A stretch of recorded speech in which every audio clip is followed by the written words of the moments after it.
Assalamualaikum warahmatullahi wabarakatuh. Oke, kami dari kelompok 4 dalam mata kuliah etika bisnis akan menjelaskan mengenai etika bisnis dalam upaya perlindungan konsumen. Ya, langsung kita mulai aja.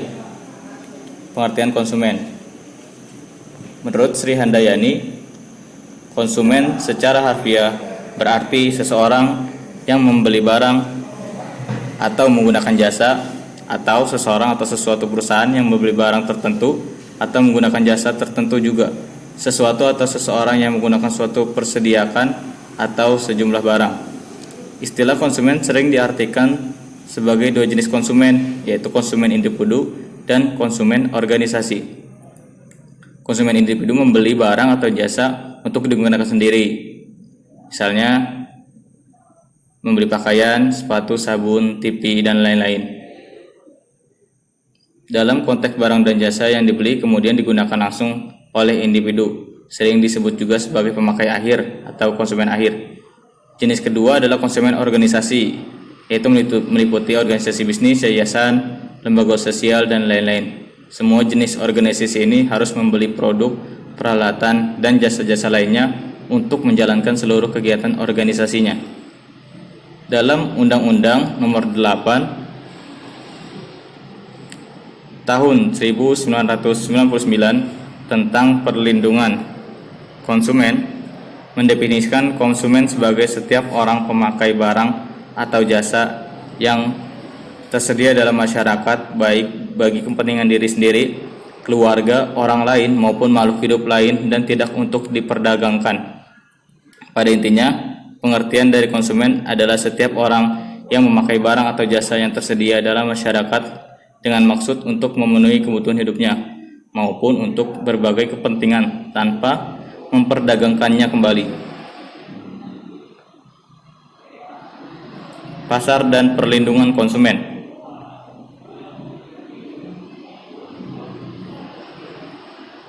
Pendekatan pasar terhadap konsumen berpendapat bahwa keselamatan konsumen dapat disediakan secara efisien melalui pasar bebas, karena penjual harus menanggapi permintaan konsumen jika ingin mendapatkan keuntungan.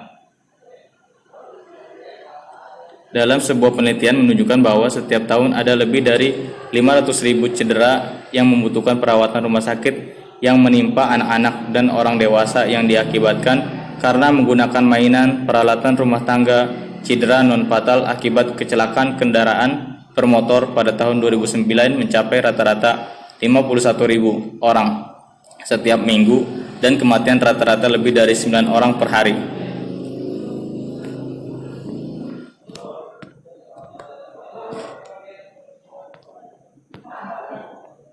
Peraturan perundang-undangan mengatur perlindungan konsumen. Nah, ini dia peraturannya. Yang pertama, KUHP nomor 202, 203, 204, 205, 263, 264, 382, 383, 388. Pasal-pasal tersebut mengatur tentang pemidanaan dari perbuatan-perbuatan seperti memasukkan bahan berbahaya ke dalam sumber air minum, menjual, menawarkan, membagikan barang yang membahayakan jiwa, serta melakukan persaingan curang. Yang kedua, KUHP nomor 140, 1473, 1512, 1320, 1338. Pasal-pasal tersebut mengatur perbuatan yang berkaitan dengan perlindungan kepada pembeli dan pihak-pihak yang terkait dalam perjanjian. Yang ketiga, Undang-Undang Nomor 23 Tahun 1992, Undang-Undang Nomor 10 Tahun 1961 membahas tentang kesehatan dan barang.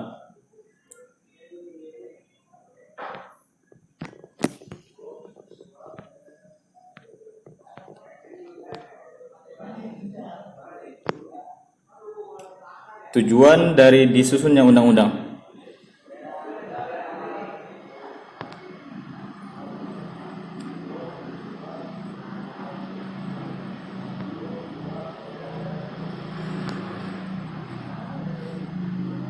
Yang satu, menciptakan sistem perlindungan konsumen yang mengandung keterbukaan akses dan informasi, serta menjamin kepastian hukum. 2. Melindungi kepentingan konsumen dan kepentingan seluruh pelaku usaha. Yang ketiga, meningkatkan kualitas barang dan pelayanan jasa. 4. Memberikan perlindungan kepada konsumen dari praktik usaha yang menipu dan menyesatkan. 5. Memadukan penyelenggaraan, pengembangan, dan pengaturan perlindungan konsumen dengan bidang-bidang perlindungan pada bidang-bidang lainnya. Tujuan perlindungan konsumen tersebut merupakan uraian dari pentingnya hukum perlindungan konsumen.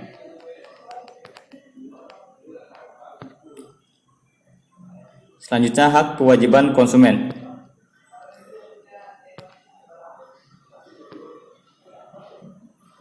Pada era globalisasi dan perdagangan bebas, memberdayakan konsumen semakin penting sebagai bentuk dampak dari kemajuan teknologi dan informasi. Hal tersebut telah diatur dalam Undang-Undang Republik Indonesia tahun 1998 tentang perlindungan konsumen.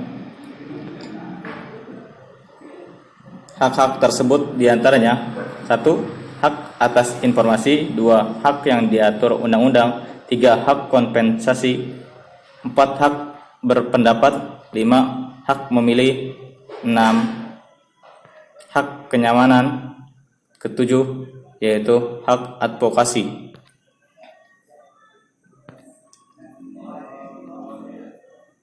Selanjutnya, tujuan perlindungan konsumen. 1. Mengangkat martabat.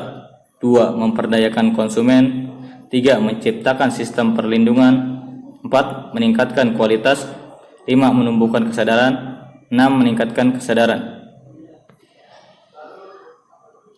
Selanjutnya, prinsip konsumsi Islam menurut Abdul Manan.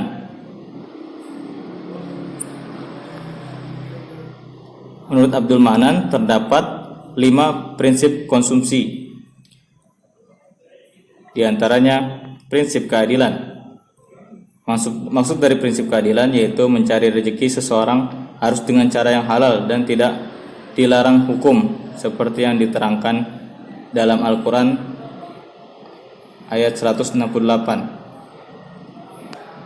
Hai sekalian manusia, makanlah yang halal lagi baik dari apa yang terdapat di bumi, dan janganlah kamu mengikuti langkah-langkah syaitan, karena sesungguhnya syaitan itu adalah musuh yang nyata bagimu. Kata halal yang dimaksud adalah dalam perolehannya harus sah secara hukum. Maksud dari prinsip keadilan ialah dalam arti tidak menipu dan merampas hak-hak orang lain, karena apabila tidak, maka harta yang diperoleh dan dimakan tidak lebih dari bangkai yang diharamkan. Selanjutnya yaitu prinsip kebersihan. Prinsip yang kebersihan yang dimaksud ialah bersih dalam arti lahir fisik.